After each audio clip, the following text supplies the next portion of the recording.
Radio Krishna Centrale apresenta o Srimad Bhagavatam de Krishna Dvaipayan Vyasa.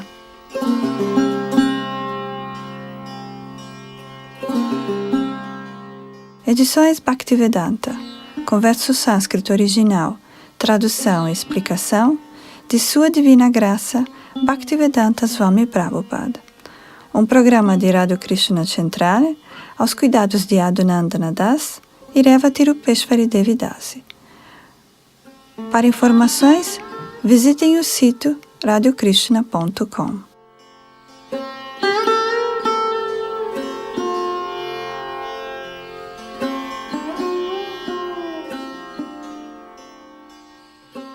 Canto 1, capítulo 4, verso 4.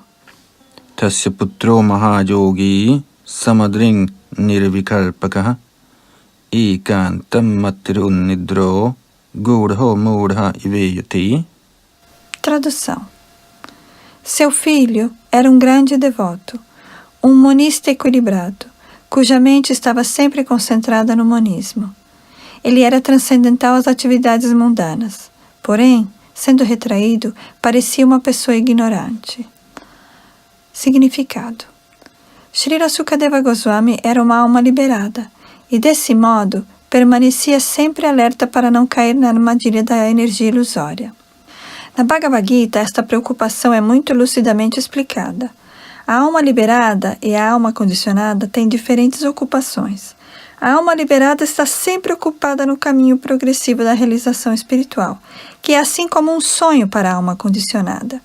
A alma condicionada não pode imaginar as verdadeiras ocupações da alma liberada. Enquanto a alma condicionada continua sonhando relativamente às ocupações espirituais, a alma liberada está desperta. De modo semelhante, a ocupação da alma condicionada parece um sonho para a alma liberada. A alma condicionada e a alma liberada podem estar aparentemente na mesma plataforma, mas na verdade, elas estão diversamente ocupadas, e sua atenção está sempre alerta ou para o gozo dos sentidos ou para a autorrealização. A alma condicionada está absorta na matéria, ao passo que a alma liberada é completamente indiferente à matéria. Essa indiferença é explicada do seguinte modo.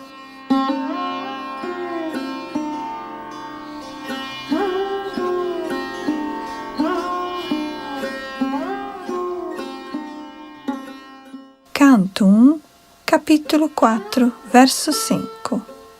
Drishtva nuyantam rishimatmajamapyanagnam devyo hriya paridadurna sutasya chitram tadvikshya prichati manav jagadustavasti sripumbhidanatu sutasya vivikta drishtihi. Tradução. Quando Shri Vyasadeva seguia seu filho, jovens e belas donzelas que se banhavam nuas cobriam seus corpos com roupas, muito embora Shri Vyasadeva não estivesse nu. Mas elas não fizeram o mesmo quando seu filho passou. O sábio perguntou sobre isso e as jovens donzelas responderam que seu filho estava purificado e ao olhá-las não fazia distinção entre masculino e feminino. Mas o sábio fazia tais distinções. Significado.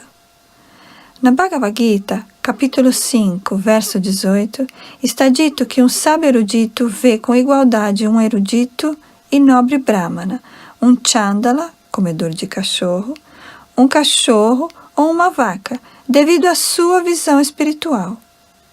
Srila Sukadeva Goswami alcançou este estágio, de forma que ele não via macho nem fêmea. Ele via do mesmo modo, embora sob roupagens diferentes, todas as entidades vivas. As moças que estavam se banhando podiam entender a mente de um homem simplesmente por estudar seu procedimento. Assim como por olhar uma criança, podemos ver quão inocente ela é. Sukadeva Goswami era um jovem rapaz de 16 anos de idade. E, portanto, todas as partes do seu corpo estavam desenvolvidas. Ele também estava nu, assim como as donzelas. Mas porque Sukadeva Goswami era transcendental às relações sexuais, ele parecia muito inocente. As moças, através de suas qualificações especiais, puderam sentir isso de imediato e, portanto, não se importaram muito com ele. Mas quando seu pai passou, as moças vestiram-se rapidamente. As moças eram exatamente como suas filhas ou netas. Todavia, elas reagiram à presença de Vyasadeva, de acordo com o costume social, porque Srila Vyasadeva desempenhava o papel de chefe de família. Um chefe de família tem que distinguir entre masculino e feminino, pois de outra maneira não pode ser um chefe de família. Devemos, portanto, tentar entender a posição da alma espiritual sem nenhum apego ao masculino e feminino. Enquanto houver tal distinção, não se deve tentar ser um sannyasi como Shukadeva Goswami. Pelo menos teoricamente, deve-se estar convencido de que uma entidade viva não é macho nem fêmea. A aparência externa é feita de matéria pela natureza material, para atrair o sexo oposto e assim manter-nos enredados na existência material. A alma liberada está acima dessa distinção pervertida. Ela não distingue entre um ser vivo e outro. Para ela, eles são um e o mesmo espírito. A perfeição desta visão espiritual é o estágio liberado, e Srila Sukadeva Goswami alcançou este estágio. Srila Vyasadeva também estava no estágio transcendental, mas porque estava na condição de chefe de família, ele não se fazia passar por uma alma liberada, por uma questão de costume.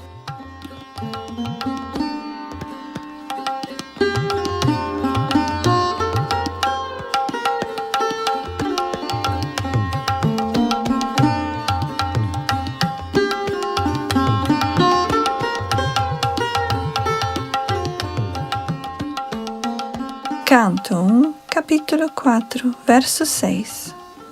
Katamma lakshita paurai samprapta kuru jangalan unmatta muka jadavad vicharan gajasahvaye.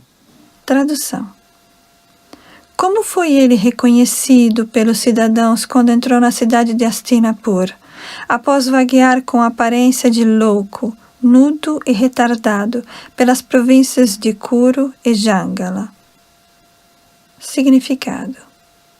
A atual cidade de Delhi era anteriormente conhecida como Hastinapur, porque ela foi inicialmente fundada pelo rei Hasti.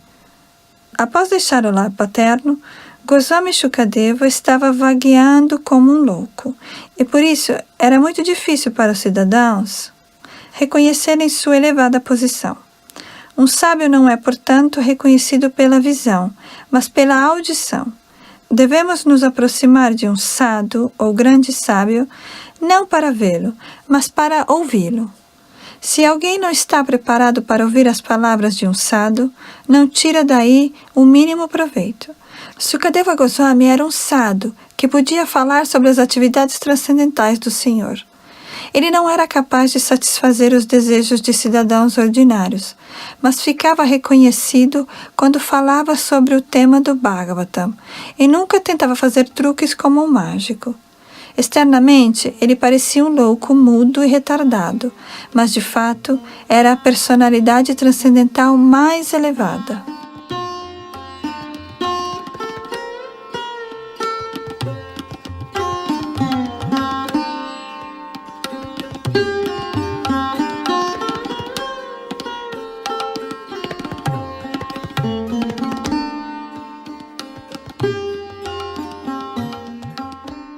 Canto 1, capítulo 4, verso 7. Katang va pandaveyasya rajar sher muninasaha sangvada samabhutata yatraisha satvati shruti. Tradução. Como aconteceu de o rei Parikshit encontrar esse grande sábio, tornando possível que essa grande essência transcendental dos Vedas, o Bhagavatam, fosse cantada para ele. Significado. Aqui se declara que o Srimad Bhagavatam é a essência dos Vedas. Ele não é uma história imaginária, como às vezes é considerado por homens desautorizados. Ele também é chamado de Shuka Samhita, ou o hino védico proferido por Shukadeva Goswami, o grande sábio liberado.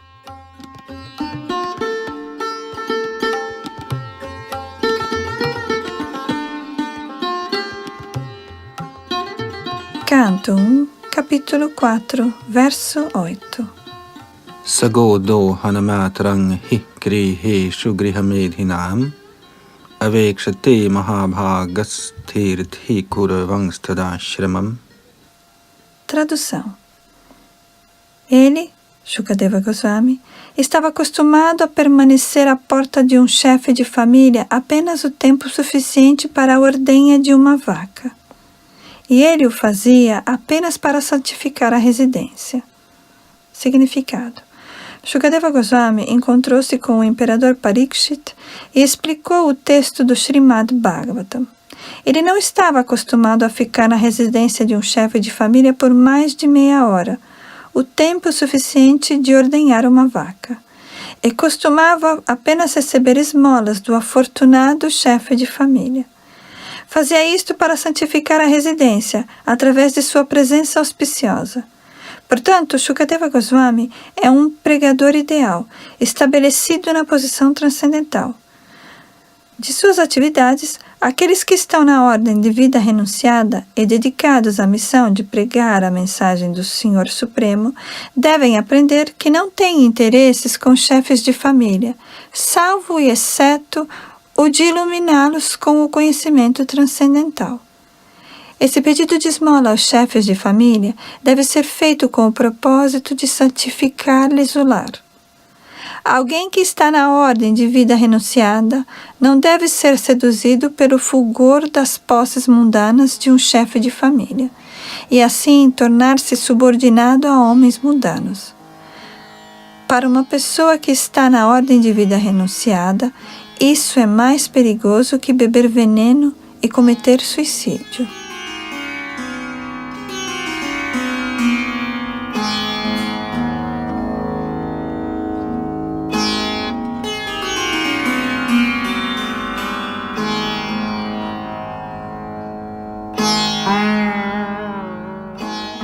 Canto 1, capítulo 4, verso 9. Abhimanyu sutang sutta prahur bhagavatottamam tasya janma mahascharyam karamani chagrinihinaha. Tradução.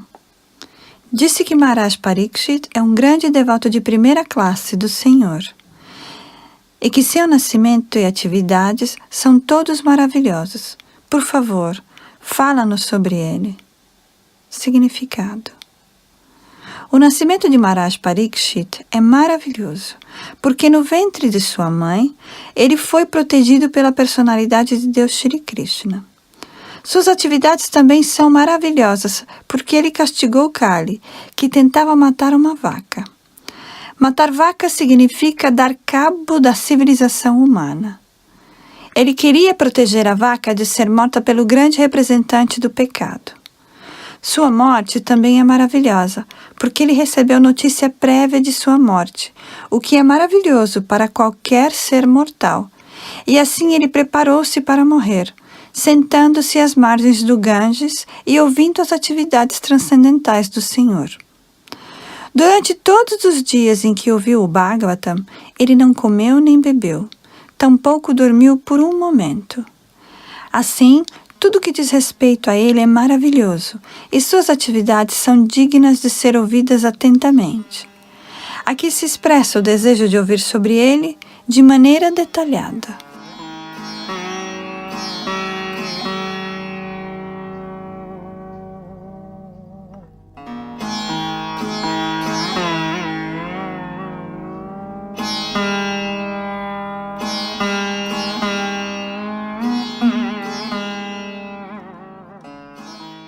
Canto 1, capítulo 4, verso 10. Sasamrat kasyavahito pandunang manavardhanaha prayo pavishto gangayam anadrityadhirat shriyam. Tradução. Ele foi um grande imperador e possuiu todas as opulências do reino que herdou.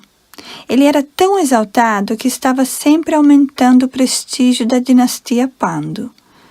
Por que ele abandonou tudo para sentar-se às margens do Ganges e jejuar até a morte? Significado. Maharaj Parikshit era o imperador do mundo e de todos os mares e oceanos, e não teve que se dar ao trabalho de conquistar tal reino por seu próprio esforço. Ele herdou do seu avô Maharaj Yudhishthira e irmãos. Além disso, ele estava indo bem na administração e era digno do bom nome de seus antepassados. Consequentemente, não havia nada indesejável em sua opulência e administração. Então, por que ele abandonaria todas essas circunstâncias favoráveis e se sentaria às margens do Ganges, jejuando até a morte? Isso é de espantar e, portanto, todos estavam ansiosos por conhecer o motivo.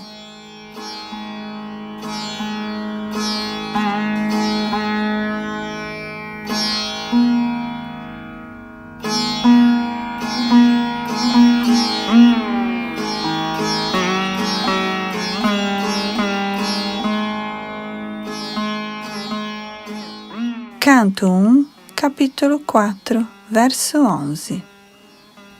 Namanti yatpada niketamatmana Shivaya haniya dhanani shatravaha Katang savira shriyamanga dusjajam Yuvai shattot shrashtumaho sahasubhihi. Tradução.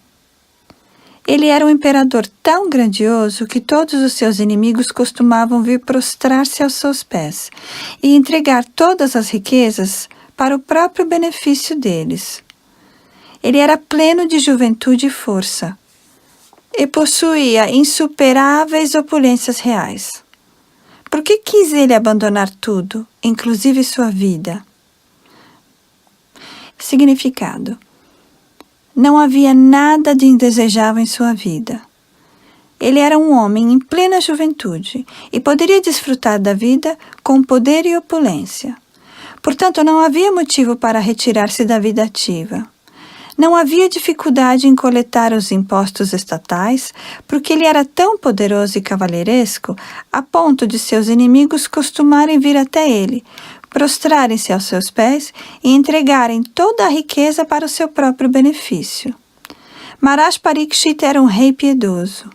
Ele conquistou seus inimigos e, portanto, o reino estava cheio de prosperidade. Havia bastante leite, cereais e metais, e todos os rios e montanhas estavam cheios de potência. Assim, materialmente, tudo era satisfatório. Portanto, não havia motivo de precocemente abandonar seu reino e sua vida. Os sábios estavam ansiosos por ouvir sobre isso.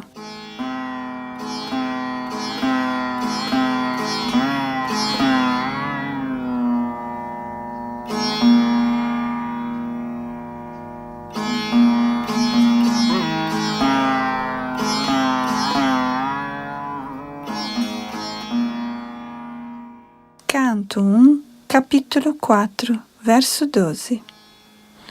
Shivaya lokasya bhavaya bhutaye ya uttama shloka parayana janaha Jivanti namarthamasau parashrayam mumocha nirvidyakuta kalivaram. Tradução. Aqueles que estão devotados à causa da personalidade de Deus vivem apenas para o bem-estar, desenvolvimento e felicidade dos outros. Eles não visam a nenhum interesse egoísta. Assim, muito embora o imperador Parikshit estivesse livre de todo apego às posses mundanas, como poderia abandonar seu corpo mortal, que era o refúgio dos outros? Significado. Parikshit Maharaj era um rei e chefe de família ideal, porque era um devoto da personalidade de Deus. Um devoto do Senhor automaticamente tem todas as boas qualificações. E o imperador era um exemplo típico disso.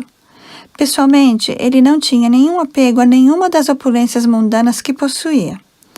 Mas uma vez que ele era rei, para o completo benefício de seus cidadãos, estava sempre ocupado a serviço do bem-estar público, não somente para o bem desta vida, mas também para o da próxima. Ele não permitia matadouros ou matança de vacas. Não era um administrador tolo e parcial que cuidasse da proteção de um ser vivo e permitisse a morte de outro. Por ser um devoto do Senhor, ele sabia perfeitamente bem como conduzir sua administração para a felicidade de todos, homens, animais, plantas e todas as criaturas vivas. Ele não estava egoisticamente interessado. O egoísmo é ou concentrado ou estendido. Ele não tinha nenhum dos dois. Seu interesse era comprazer a verdade suprema, a personalidade de Deus. O rei é o representante do Senhor Supremo e, portanto, o interesse do rei tem que ser idêntico ao interesse do Senhor Supremo. O Senhor Supremo quer que todos os seres vivos sejam obedientes a Ele e, deste modo, tornem-se felizes. Portanto, o interesse do rei é guiar todos os súditos de volta ao reino de Deus. Compreende-se a partir disso que as atividades dos cidadãos devem ser de tal maneira coordenadas que eles possam finalmente voltar ao lar, voltar ao Supremo. Sob a administração de um rei representativo de Deus, o reino fica pleno de opulência. Naquela época, os seres humanos não precisavam comer animais. Havia muitos grãos alimentícios, leite, frutas e vegetais, para que os seres humanos, bem como os animais, pudessem comer suntuosamente, até a plena satisfação. Quando todos os seres vivos ficam satisfeitos com alimento e abrigo, e obedecem às leis prescritas, não pode haver nenhum distúrbio entre um ser vivo e outro. O imperador Parikshit era um rei digno, e por isso todos eram felizes durante o seu reinado.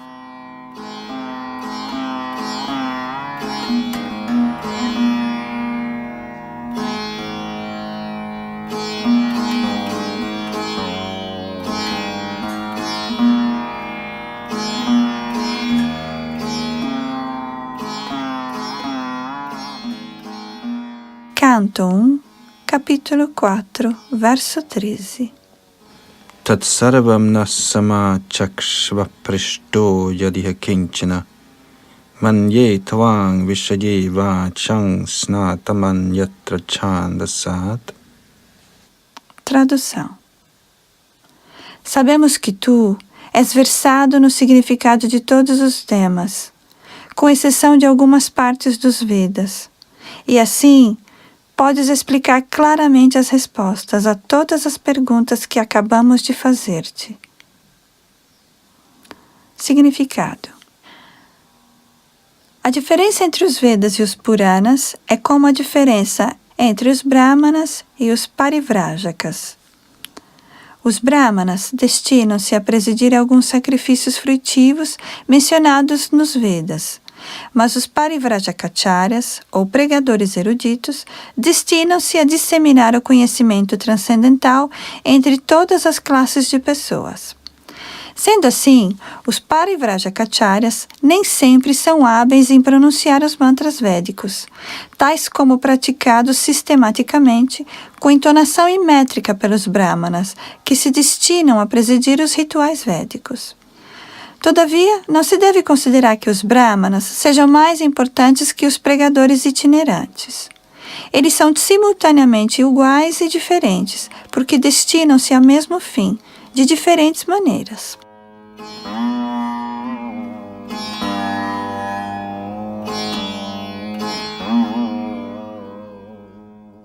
Também não há diferença entre os mantras védicos e aquilo que é explicado nos Puranas e Itihasa.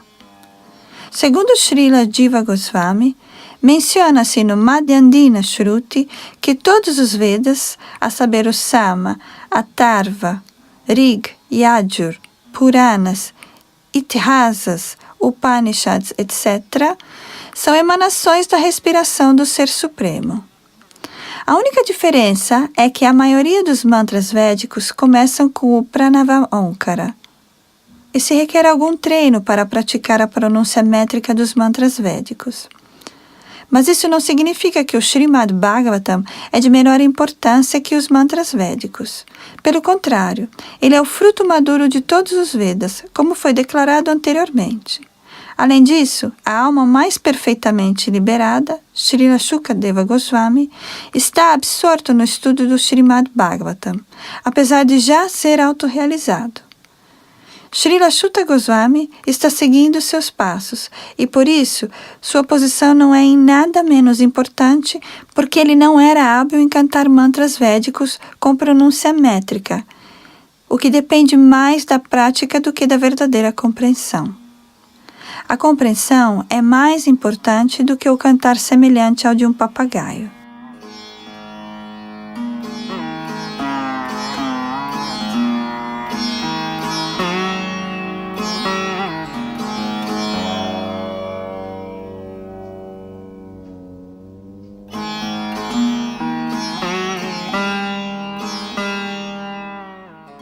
Canto 1, capítulo 4, verso 14. Suta uvacha dvapare samanuprapte tritiye yugaparyaye jata parashara yogi vasavyam kalaya harihe. Tradução. Suta Goswami disse: quando o segundo milênio sobrepôs-se ao terceiro, o grande sábio Vyasadeva nasceu de Parashara, no ventre de Satyavati, a filha de Vasu. Significado. Os 4 milênios, a saber Satya, Dvapara, Treta e Kali, sucedem em ordem cronológica. Mas às vezes há uma sobreposição. Durante o regime de Vaivasvata Manu, houve uma sobreposição na 28ª sucessão dos 4 milênios, e o terceiro milênio apareceu antes do segundo. Nesse milênio particular, o Senhor Shri Krishna também desce, e por causa disso houve certa alteração particular. A mãe do grande sábio era Satyavati, a filha do Vasu, pescador, e o pai era o grande Parashara Muni. Esta é a história do nascimento de Vyasadeva. Todo o milênio é dividido em 3 períodos, e cada período chama-se um Sandhya. Vyasadeva apareceu no terceiro Sandhya desta era em particular.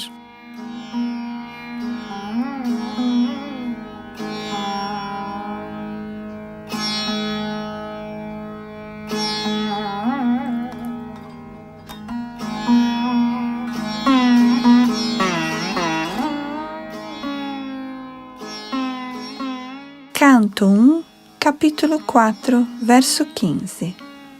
Sakata chit sarasvatya upasprashya jalang shuchi vivikta eka asena udite ravimandale.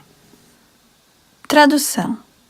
Certa vez ele, Vyasadeva, logo ao nascer do sol, tomou sua ablução matinal nas águas do Sarasvati e sentou-se sozinho para concentrar-se. Significado. O rio Sarasvati corre na área de Badarikashrama, nos Himalaias. Dessa forma, o lugar indicado aqui é Shamya Prasha, em Badarikashrama, onde Shri Vyasadeva reside.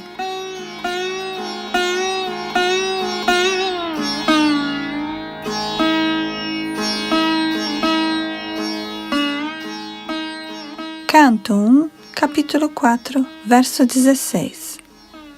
Paravaragya sarishi kalena vyaktarang hasa yugadharama vyatikarang praptang bhuvi yuge yuge.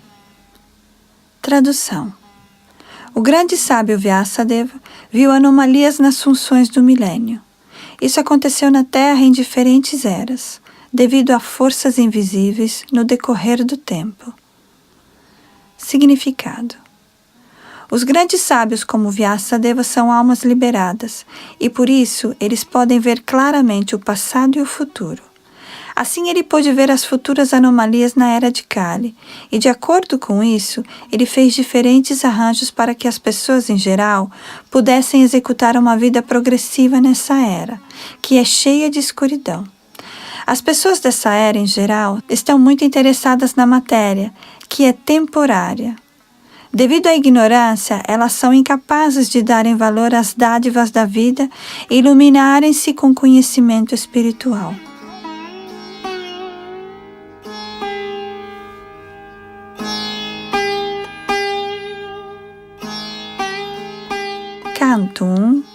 capítulo 4, verso 17 e 18. Bhautikānaṁ ca bhāvānaṁ shakti hrāsaṁ ca tatkritam ashradadhānān nihsattvān durmedhān hrasitāyushah durbhagāns ca janān vīkshya munirdivyena chakshusha sarvavarnashrāmānaṁ yad dhadyau hitam amoghadrik. Tradução. O grande sábio, que estava plenamente equipado em conhecimento, pôde ver através de sua visão transcendental a deterioração de tudo que é material, devido à influência da era. Ele pôde ver também que as pessoas infiéis em geral teriam reduzido a sua duração de vida e seriam impacientes devido à falta de bondade. Desse modo, ele procurou o bem-estar dos homens em todos os status e ordens de vida. Significado. As forças imanifestas do tempo são tão poderosas que reduzem toda a matéria ao esquecimento, no devido curso. Em Kali Yuga, o último milênio de um ciclo de 4 milênios, o poder de todos os objetos materiais deteriora-se pela influência do tempo. Nesta era, a duração do corpo material das pessoas em geral é muito reduzida, e o mesmo acontece com a memória. A ação da matéria também não tem tanto incentivo. A Terra não produz grãos alimentícios nas mesmas proporções de outras eras. A vaca não dá tanto leite quanto costumava dar anteriormente. A produção de frutas e vegetais é menor que antes. Desse modo, todos os seres vivos, tanto homens quanto animais, não têm abundante e nutritiva alimentação. Devido à carência de tantos recursos vitais, a duração de vida é naturalmente reduzida, a memória é curta, a inteligência é débil, as relações mútuas são cheias de hipocrisia e assim por diante.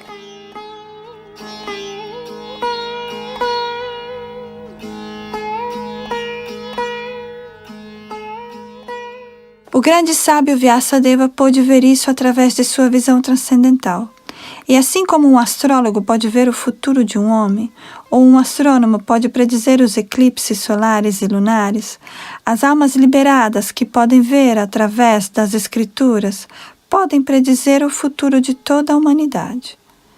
Elas podem perceber isso devido à sua visão aguçada pela realização espiritual.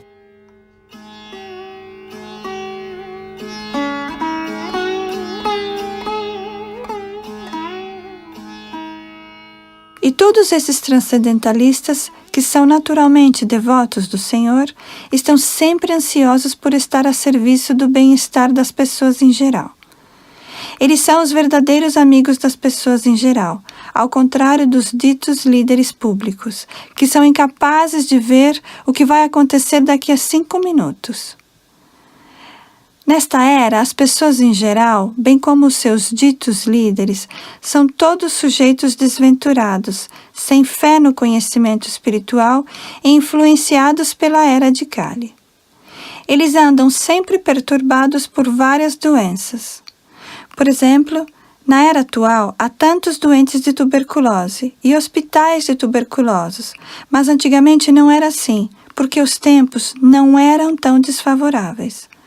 Os homens desventurados dessa era relutam em acolher os transcendentalistas, que são representantes de Srila Vyasadeva e trabalhadores desinteressados, que são sempre ocupados em planejar algo que possa ajudar a todas as pessoas, em todos os status e ordens da vida. Os maiores filantropos são aqueles transcendentalistas que representam a missão de Srila Vyasadeva, de Narada, Madhava, Chaitanya, Rupa, Sarasvati, etc. Eles são todos um e o mesmo.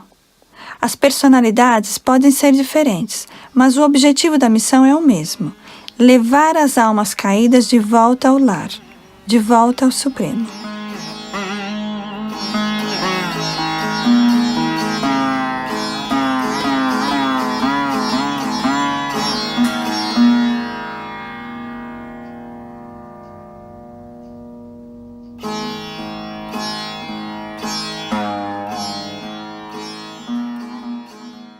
Canto 1, capítulo 4, verso 19. Chaturhotram karma shuddham prajanang veksha vaidikam vyadadhad yajna santatyai vedamekam chaturvidham. Tradução. Ele viu que os sacrifícios mencionados nos Vedas eram meios pelos quais as ocupações das pessoas poderiam ser purificadas. E para simplificar o processo, ele dividiu o único Veda em 4, a fim de expandi-los entre os homens. Significado. Anteriormente havia apenas um Veda, chamado Yajur, e as 4 divisões de sacrifícios eram ali especificamente mencionadas.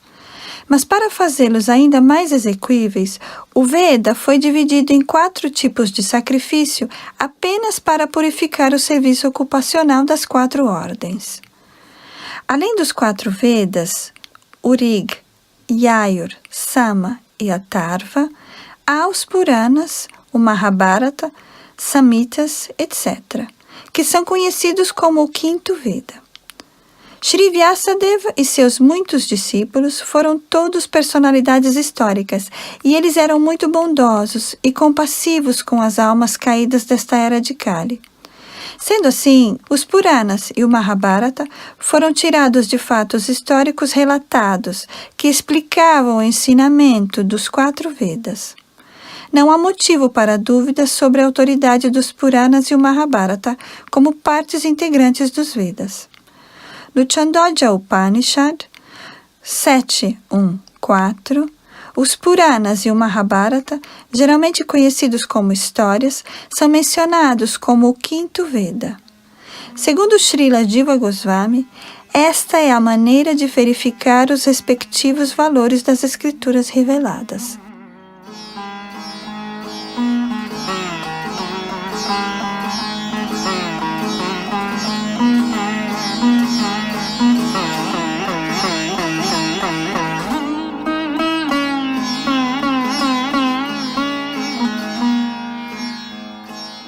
Canto 1, capítulo 4, verso 20.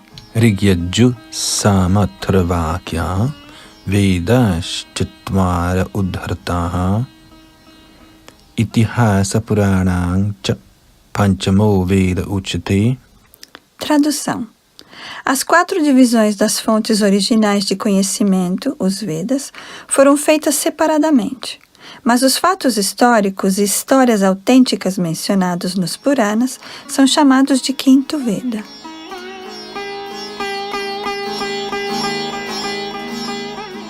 Canto 1, capítulo 4, verso 21. Tatrarga veda dhara paila samago jaimini kavi vaishampayana evaikyo nishnato yajusamata. Tradução. Após os Vedas serem divididos em 4 partes, Pailarishi tornou-se o professor do Rig Veda, Jaimini, o professor do Sama Veda, e Vaishampayan, sozinho, obteve a glória do Yajur Veda. Significado. Os diferentes Vedas foram confiados a diferentes acadêmicos eruditos, para que fossem desenvolvidos de várias maneiras.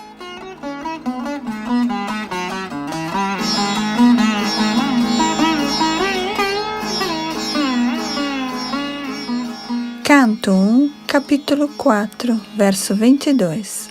Atharvangira samasit sumanturdharuno munihi itihasa purananang pitame romaharashana. Tradução. Ao Sumanto Muni Angira, que era um rishi muito devotado, foi confiado o Atharva Veda. E meu pai, Romarshana, ficou encarregado dos Puranas e registros históricos. Significado.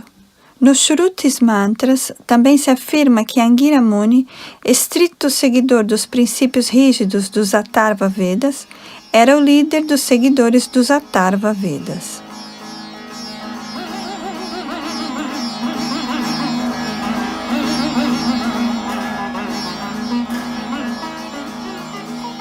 Canto 1, capítulo 4, verso 23. Taitarshayo vedang swang swang vyasannanikadha Shishyai prashishyai stachishyai vedas te shankino bhavan. Tradução. Todos esses acadêmicos eruditos, por sua vez, transmitiram os Vedas que lhes foram confiados a seus muitos discípulos, bem como aos discípulos de segunda e terceira gerações. E assim surgiram os respectivos ramos dos seguidores dos Vedas. Significado. Os Vedas são a fonte original do conhecimento. Não há ramos de conhecimento, mundano ou transcendental, que não pertençam ao texto original dos Vedas. Eles simplesmente foram desdobrados em diferentes ramos. Foram originalmente transmitidos por grandes, respeitáveis e eruditos mestres. Em outras palavras, o conhecimento védico, fragmentado em diferentes ramos por diferentes sucessões discipulares, tem sido distribuído por todo o mundo. Ninguém, portanto, pode proclamar conhecimento independente, além dos Vedas.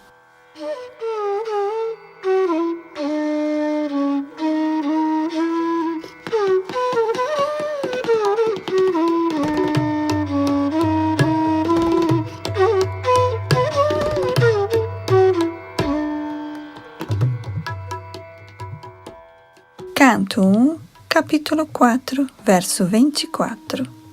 Taeva veda durmedhair dharyante purushairiyatha evang chakara bhagavan vyasa kripanavatsalah. Tradução. Dessa forma, o grande sábio Vyasadeva, que é muito bondoso para com as massas ignorantes, editou os Vedas para que eles pudessem ser assimilados pelos homens pouco intelectuais. Significado. O Veda é um, e as razões para sua divisão em muitas partes são aqui explicadas. A semente de todo o conhecimento, ou o Veda, não é um tema que pode ser facilmente entendido por qualquer homem comum. Há uma ressalva de que ninguém deve tentar aprender os Vedas se não for um Brahmana qualificado. Essa ressalva tem sido erroneamente interpretada de muitas maneiras. Uma classe de homens que reivindica a qualificação bramânica simplesmente pelo seu nascimento na família de um Brahmana, alegam que o estudo dos Vedas é um monopólio apenas da casta bramânica. Outra parte da população toma isso como injustiça para os membros de outras castas, que não nasceram em família Brahmana. Mas ambos estão mal orientados. Os Vedas são temas que tiveram que ser explicados pelo próprio Senhor Supremo a Brahmaji. Portanto, o tema é entendido por pessoas com excepcionais qualidades de bondade. Pessoas que estão nos modos da paixão e ignorância são incapazes de entender o tema dos Vedas. O objetivo último do conhecimento védico é Shri Krishna, a personalidade de Deus. Essa personalidade é muito raramente entendida por aqueles que estão nos modos da paixão e ignorância.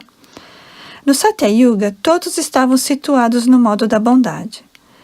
Gradualmente, o modo da bondade declinou durante o Treta e Dvapara Yugas, e a massa geral da população tornou-se corrupta. Na era atual, o modo da bondade é quase nulo, e assim, para a massa geral da população, o bondoso e poderoso sábio Srila Vyasadeva dividiu os Vedas em vários ramos para que eles possam ser praticamente seguidos por pessoas menos inteligentes, situadas nos modos da paixão e ignorância. Isto se explica no próximo shloka da seguinte maneira.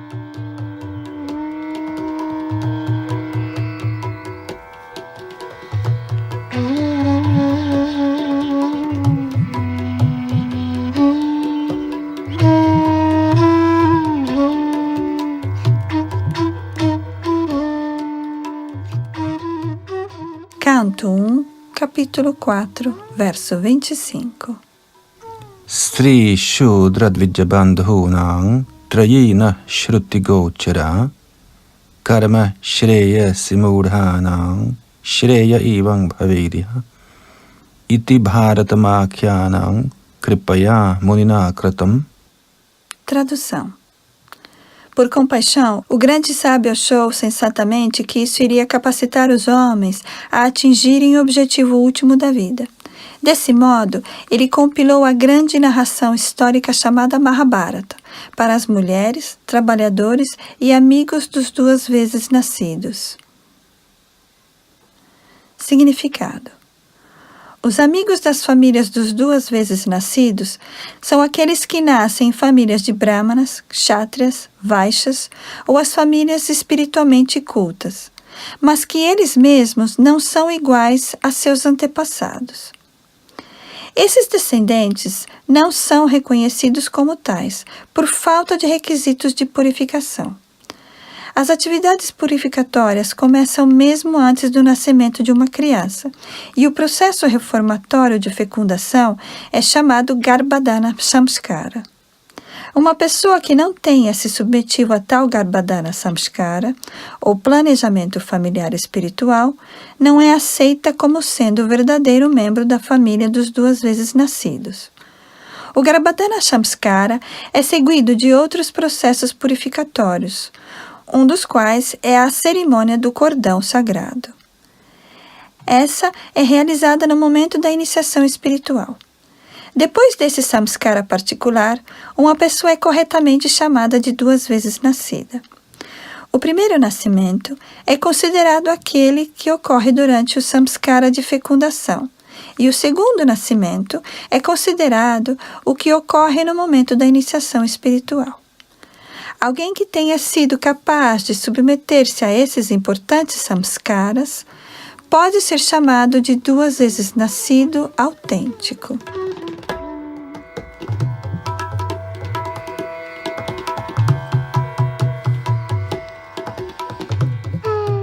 Se o pai e a mãe não se submetem ao processo de planejamento familiar espiritual e simplesmente geram filhos movidos pela paixão, esses filhos são chamados Dvija Bandhus. Esses Dvija Bandhus certamente não são inteligentes quanto os filhos das famílias regulares de duas vezes nascidos. Os Dvija Bandhus são classificados entre os Shudras e a classe feminina, que são por natureza menos inteligentes. Os Shudras e a classe feminina não precisam se submeter a nenhum samskara, com exceção da cerimônia de casamento.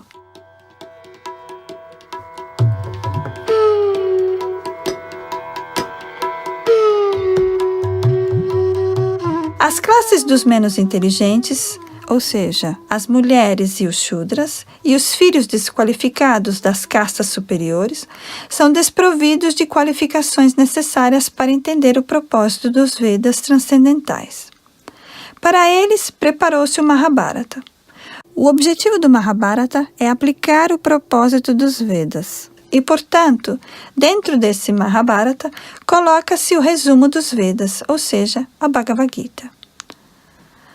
As pessoas menos inteligentes estão mais interessadas em histórias do que em filosofia, e por isso a filosofia dos Vedas, sob a forma de Bhagavad Gita, é falada pelo Sr. Shri Krishna. Tanto Vyasadeva quanto o Sr. Krishna estão no plano transcendental, e, portanto, eles colaboram um com o outro, fazendo o bem para as almas caídas desta era. O Bhagavad Gita é a essência de todo o conhecimento védico. Ele é o primeiro livro de valores espirituais, assim como os Upanishads. A filosofia Vedanta é o tema de estudo para os espiritualmente graduados. Somente o estudante espiritualmente pós-graduado pode ingressar no serviço devocional ou espiritual ao Senhor.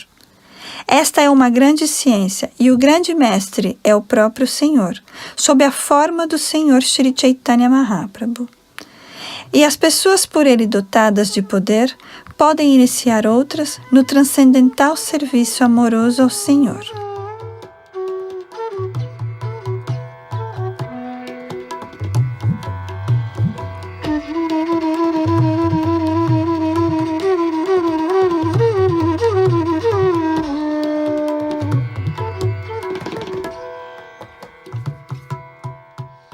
Canto 1, capítulo 4, verso 26. Evam pravrittasya sada bhutanang shreyasi dvijaha Saravatmakina piyada na tushyad dhridayang tataha. Tradução. Ó Brahmanas 2 vezes nascidos, embora ele se dedicasse ao trabalhar para o completo bem-estar de todas as pessoas, sua mente ainda não estava satisfeita. Significado. Shri Vyasadeva se sentia insatisfeito dentro de si, embora tivesse preparado literaturas de valor védico para o completo bem-estar da massa geral da população. Era de se esperar que ele ficasse satisfeito com todas essas atividades, mas no final das contas, ele ainda não estava satisfeito.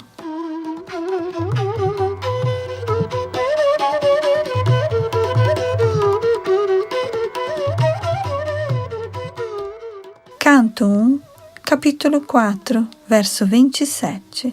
Nati prasida dhridaya sarasvatya state shuchau vitarkayan viviktastha idang chovach dharmavit. Tradução.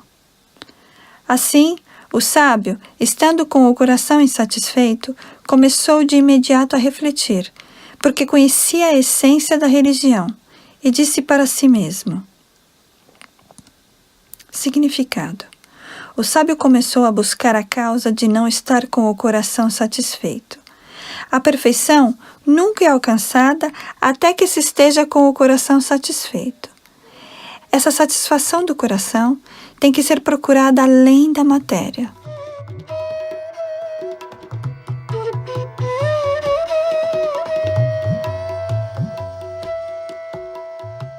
Canto 1, capítulo 4, versos 28 e 29. Dhartavratti nahi maya chandang siguravognaya maita nirvyalikena grahitang chanushāsanam bharatavyapadeshena yamnayarthashta pradarshitaha drishyate yatra dharmadi sri shudradhibirapyuta. Tradução. Eu tenho, sob escritos votos disciplinares, despretensiosamente adorado os Vedas, o mestre espiritual e o altar de sacrifício. Também me submeti às regulações e mostrei o significado da sucessão discipular, através da explicação do Mahabharata, pelo qual mesmo as mulheres, Shudras e outros amigos dos 2 vezes nascidos podem perceber o caminho da religião. Significado. Ninguém pode entender o significado dos Vedas sem ter se submetido a um estrito voto disciplinar e à sucessão discipular. Os Vedas, os mestres espirituais e o fogo do sacrifício devem ser adorados pelo candidato desejoso. Todas essas complexidades do conhecimento védico são sistematicamente apresentados no Mahabharata para a compreensão da classe feminina, da classe trabalhadora e dos membros desqualificados das famílias Brahmana, Kshatriya ou Vaishya. Nesta era, o Mahabharata é mais essencial do que os Vedas originais.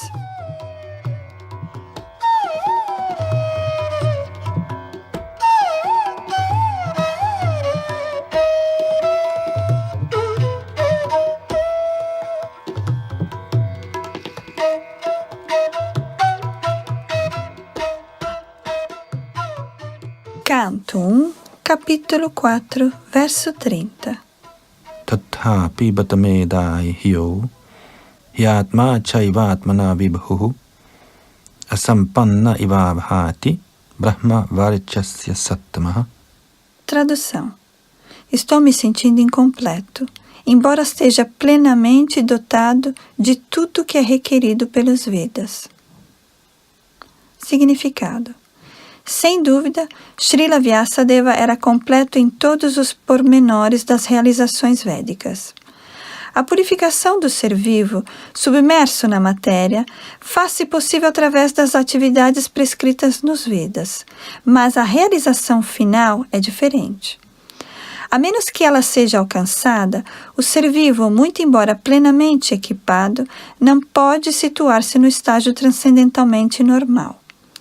Srila Vyasadeva parecia ter perdido esse discernimento e por isso sentia insatisfação.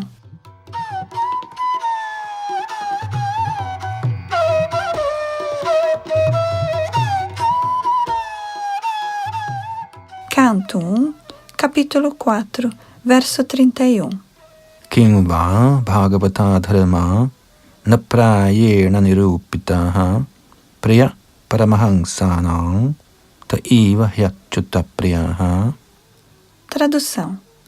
Talvez seja porque não indiquei especificamente o serviço devocional ao Senhor, que é querido tanto pelos seres perfeitos quanto pelo Senhor infalível. Significado. Aqui, Srila Vyasadeva expressa com suas próprias palavras a insatisfação que estava sentindo. Ele a sentia por estar preocupado com a condição normal do ser vivo no serviço devocional ao Senhor. A menos que se esteja na condição normal de serviço, nem o Senhor nem o ser vivo podem ficar plenamente satisfeitos. Esse defeito foi por ele sentido quando Narada Muni, seu mestre espiritual, veio ao seu encontro. Isso se descreve da seguinte maneira.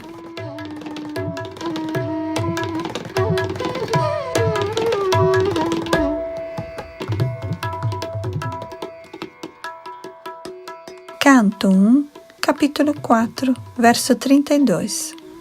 Tasyaivam khilamatmanam manyamanasya khidyataha krishnasya narado bhyagad ashramam pragudahratam. Tradução. Como se mencionou antes, Narada chegou à cabana de Krishna de Vaipayana Vyasa, às margens do Sarasvati, justamente quando ele estava se lamentando pelos seus defeitos.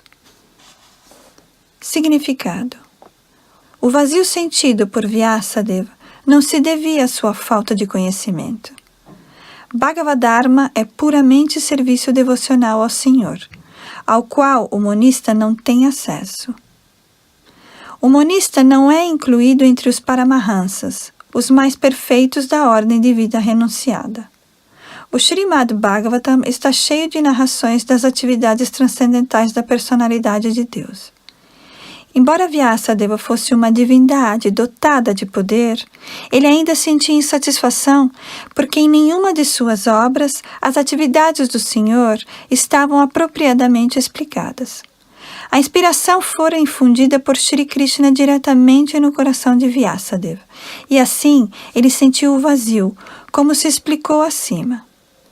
Aqui se expressa definitivamente que sem o transcendental serviço amoroso ao Senhor, tudo é vazio, mas no transcendental serviço ao Senhor, tudo é tangível, sem nenhuma tentativa separada de trabalho frutivo ou especulação filosófica empírica.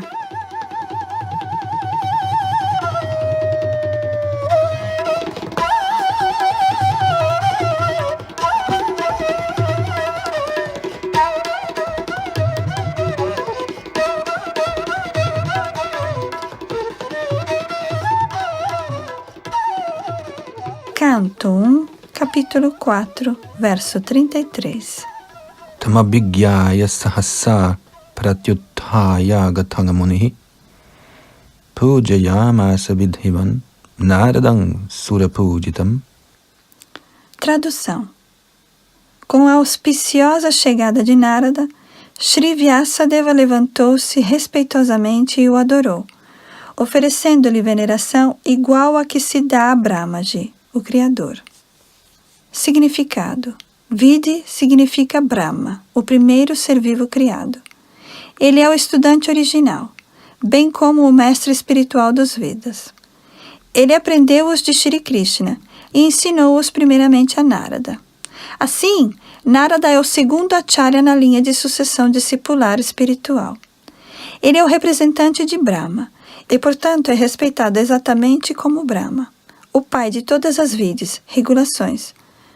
De modo semelhante, todos os outros sucessivos discípulos na corrente são igualmente respeitados como representantes do mestre espiritual original.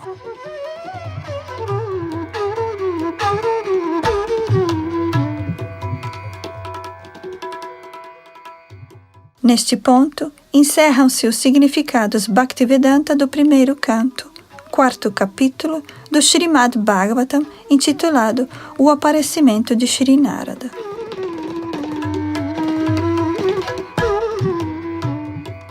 Vocês acabaram de ouvir o Srimad Bhagavatam, de Krishna Dvaipayan Vyasa, edições Bhaktivedanta, com verso sânscrito original, tradução e explicação de Sua Divina Graça, Bhaktivedanta Swami Prabhupada.